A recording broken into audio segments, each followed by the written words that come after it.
Hello everyone, I hope that you enjoyed your lunch break and now feel refreshed and ready for the upcoming case study.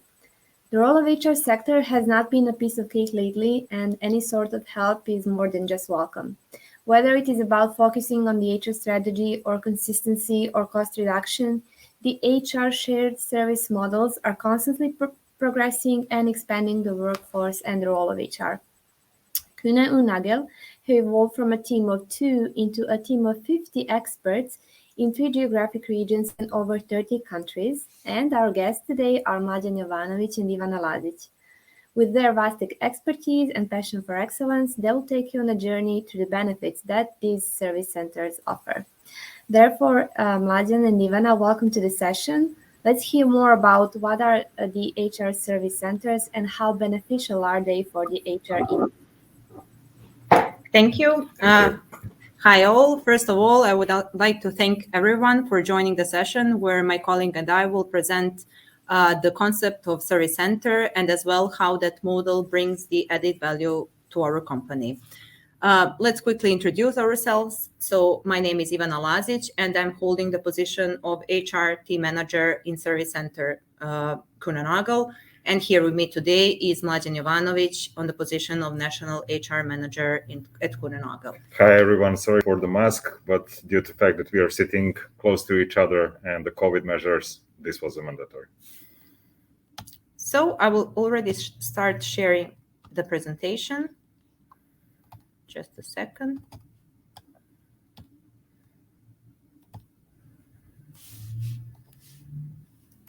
Okay.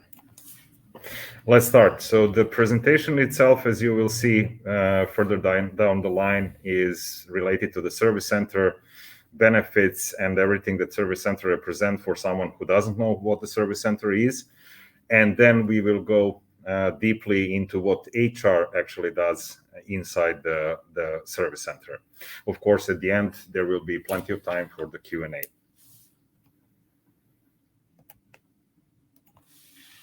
For the concept of service centers, whomever is not familiar with the term, it started in 1980s. The reason, actually, this is the reason why I'm presenting this slide, because even I was not born back then, and me at the age of 6 has all the knowledge about service center as they are. The main purpose, of course, is to increase the organizational and operational efficiency, productivity, of course, increase service levels, and headcount optimization, because this is something that stands as a basic of each and every service center in the world. Nowadays, everyone do have, or most of the companies do have, shared service center, because basically it evolved. It evolved very much, not only from just providing simple services, but towards something that Ivana and I will present to you in the later slides. Sorry for the small interruption. Can we just switch to share a full screen?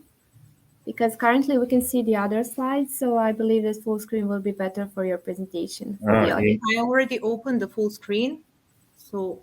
Yeah, we see it as a full screen. You see it as a full screen.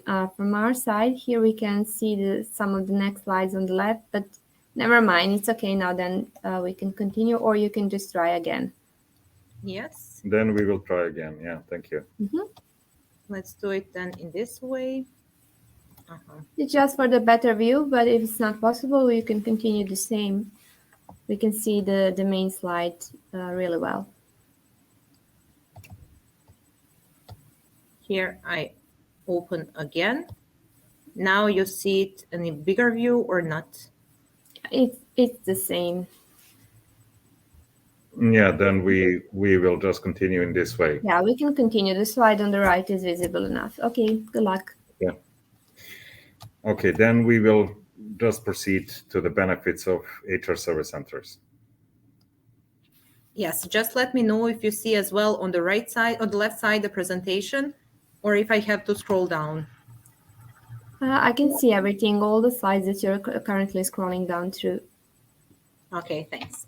Okay, now I will list and explain some of the benefits of HR service centers in general. Most of them are applicable or recognized as well in our HR service center at Kunanagel.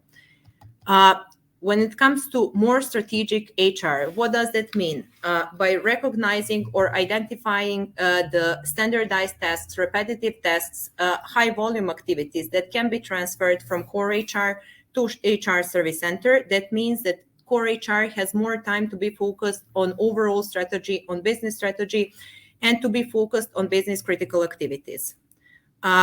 When it comes to, for example, cost reduction, this is more or less obvious, but it's more affordable that the service centers are open at the locations or countries such as Serbia when it comes to the labor cost or facility costs.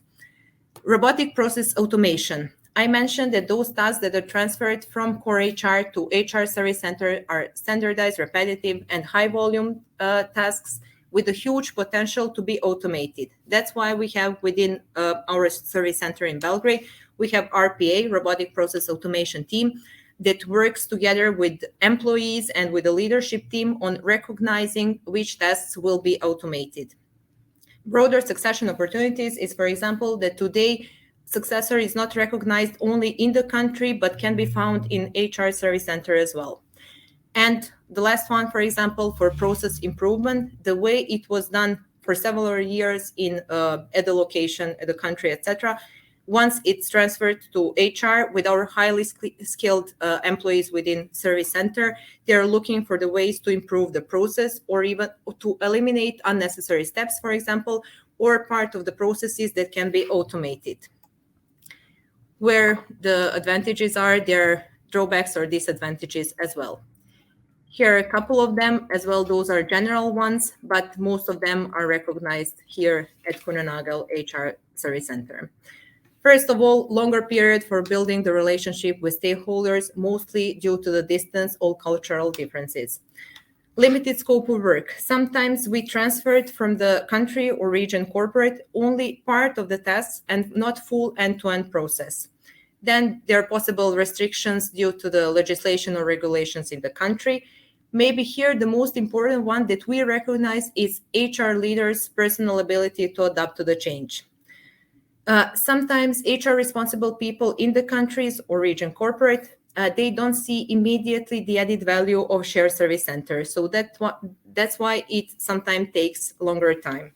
And especially when it comes to confidentiality, sometimes they are hesitant or reluctant to transfer the tasks when it comes to their salary data, etc. Cultural differences, I already mentioned. However, before opening or starting with the HR service center, we should have in mind what is the culture in the location where we want to open the service center, and does that culture fit the culture of stakeholders or the core HR, let's say. Possible higher attrition rate is something that is more or less normal in shared service centers. And one of the reasons is what I mentioned, limited scope of work, because we perform only part of the task, part of the process, and not end-to-end process. And the last one, dehumanization of HR due to the distance. I think that we have successfully overcome this drawback due to the pandemic situation where all the teams now work remotely. Again, my age fits this and following slides related to the history of Kuehne+Nagel. So probably most of you know this, that Kuehne+Nagel is one of the top logistic companies in the world. We operate in all the continents, 76,000+ employees. So we really, let's say, are the one of the global leaders in terms of the logistic. Now, we also do have the opportunity to have 4 service centers globally. The San Jose in Costa Rica supports North and Latin America. Cebu in Philippines supports Asia Pacific, and Belgrade, as the largest one, supports EMEA region with satellite in Thessaloniki, Greece. Now, when it comes to Belgrade, it is also very important to see how it grows, because this is not easy. This is not year over year growth. It was very, let's say, long and pretty much stable from 2009 until 2012. From 2012, as you can see on the slide, there is exponential growth until now with 1,500+ employees in Belgrade. with business units listed on the right side. So the core, of course, because we are logistics, are air freight, sea freight, and road. Then we have hosted sales and marketing, finance, and human resources supporting these departments regionally, globally, and in countries.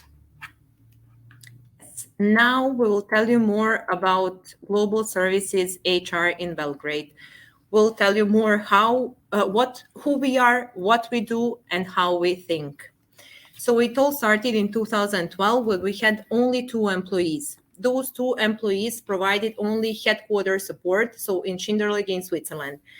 At that time, they were performing only 5 tasks, and those 5 tasks were fully standardized and repetitive.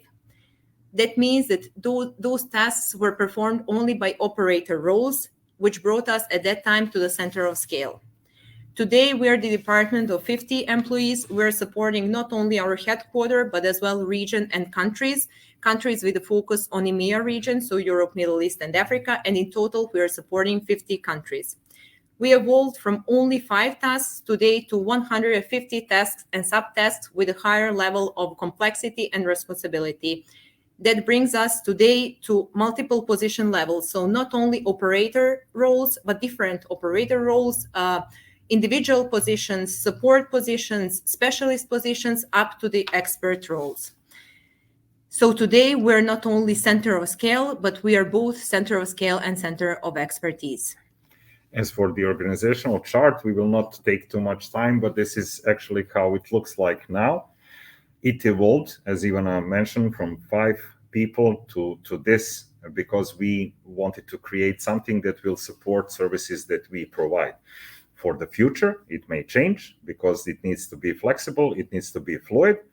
And one of the positions that perhaps some of you are not familiar with is a process specialist, because for us as a service center, this is one of the pivotal roles, as it is involved from the start in terms of the implementing the new process or the new tasks, follow up to see how it grows, and then of course supporting automation or robotization if needed. Team leader is self-explanatory, and of course Ivana and me are here to lead, support, and manage the department. The reason actually for my role here is because I'm not only the business unit manager, I'm also national HR manager for Serbia, SC Belgrade, and Thessaloniki. On this slide, you can see the prerequisites, let's say before opening HR service center. So it's clearly defined portfolio, SOPs, procedures, and ticketing tool. In order to have a HR service center in place, there is a portfolio that has to be defined with all the activities that will be performed by HR service center. Today, we have activities from fully standardized to partially or non-standardized at all. We today support recruitment administration. We support HR system data maintenance, which means that we treat the data in HR systems the same way for every country. For documents management, we are creating contracts, termination letters, notification of change, offer letters, etc. We provide support for time and attendance, payroll, comp and ben, and learning and development, from training organization, training administration, even training refunds that is specific for certain countries. We have our team of e-learning designers who are creating computer-based trainings for business needs. We moved to HR system expert positions and analytic positions, and we end up with employer branding support. Another important thing is SOP. In order the task to be transferred from the country or region corporate to HR service center, it has to be followed by the procedure. First of all, we ensure in that way that that task really fits our portfolio. Maybe the most important thing why we have SOPs is to ensure the business continuity. In case that someone is absent or even leaves the company, the knowledge stays within the department. And the last thing is that we ensure the quality of work. That means that we are always following those steps indicated in the SOP. And in that way, we're eliminating the errors that can possibly happen during the process. Third thing is ticketing tool. If you're not familiar with the ticketing tool, that's a place where we receive all the requests from our stakeholders or internal customers.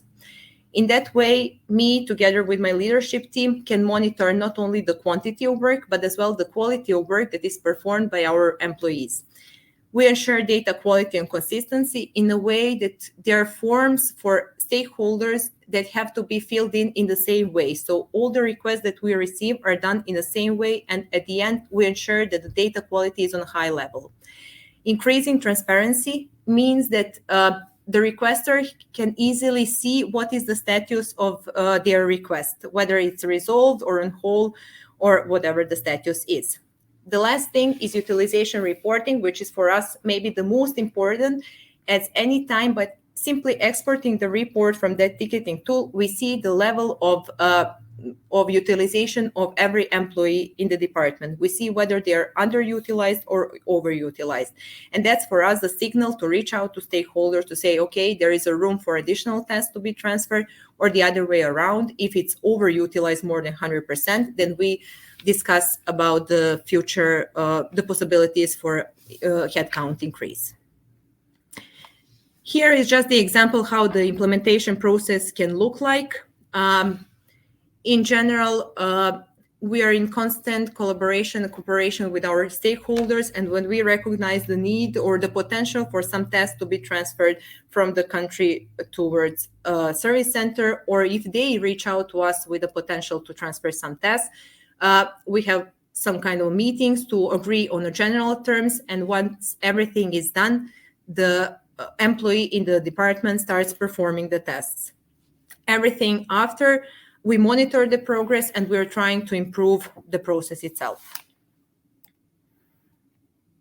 Okay, being aware of the time, let's tell you a few things that we are very proud of, and the reasons why we have excellent colleagues and people who are ready to come into to work for HR. First of all, it is the opportunity to work in HR. We hear too many times stories about people who would like to work somewhere, but let's say they need to have experience or prior experience to work. Can you hear me? Yes? Yes. Sorry for the interruption again. We couldn't see a couple of slides. They're not moving, even though, yeah, we can see them now. But the last slide, when you moved it, it was not changing. So it's okay now. We can see the current slide. Okay. Okay. Yeah. Okay. So let's stay in this mode. Yeah. Then let's be here. So the point is that we have the opportunity to provide to external and internal colleagues the opportunity to start working in HR, which is very, very important, because some of them really find their career, and some of them see that this is not perhaps for them and look for career somewhere else within the service center or outside. We also give them possibility for cross-skilling, not only like they start working on a task or some process, however, they can learn all other processes and tasks, and this gives them the opportunity to be, let's say, pretty much also generalist in and versatile. So it gives us also the flexibility to use them on other tasks. We have, of course, insight to the latest HR global trends, which is rarity in Serbia, because Serbia is a small market, and usually we just receive the info from the global, regional, corporate where something is implemented, and we need to implement it also. However, working in the service center gives us the opportunity to browse to the global trends, to support the global or region, what we want to implement and what would be best for us, and then support it during the implementation time. International career opportunities, of course, is a normal. We have more than a dozen cases in past few years where we have really excellent people going to their new career opportunities outside of Serbia. And locals abroad may be very interesting for the group to hear about, because this is the program not only for managers, but all level of employees, to go directly to see where stakeholders work, to work on actual jobs in the region, corporate, or country, and then bring back the knowledge and skills they learn. So this is actually something that we are very proud of. and that we can, of course, share as a best practice on the market. At the end of the day, as much as we need and like to motivate our employees, our colleagues, and generally be proud to be part of KN, we are also very proud of what our stakeholders say about their opportunities to work with Service Center. That's about it, folks. Thank you both. It was such an amazing session. And of course, we have a couple of questions and about 5 minutes time to answer if we can answer all of them. So I will just randomly choose a couple of questions. We have a question. What kind of reports and people-related analytics can service centers offer to organizations? Actually, we have very complex dashboard available with all the data, and how we consolidate all the data by exporting the reports from that dashboard. So it depends on the need, whether it's attrition, retention, workforce overview, talent acquisition, trainings. If I may just add, as you saw all the processes that we do, these are all the processes that we can extract the data, do the reports, suggest, of course, the trends, and work with the business owner in terms how to implement all the data. We also we have the Tableau, so we also can, let's say, create a presentation that will be more efficient to the business users. So the companies have the option to choose the data they want to see. Yes. Service Center. This is great. Yeah. This is great. Moving on to the next question. Does the company size depend on if it should implement service centers? What is the minimum number of employees a company should have in order to use service centers? The minimum number do not exist. As you saw, we started in 2009 with four people, and HR with two.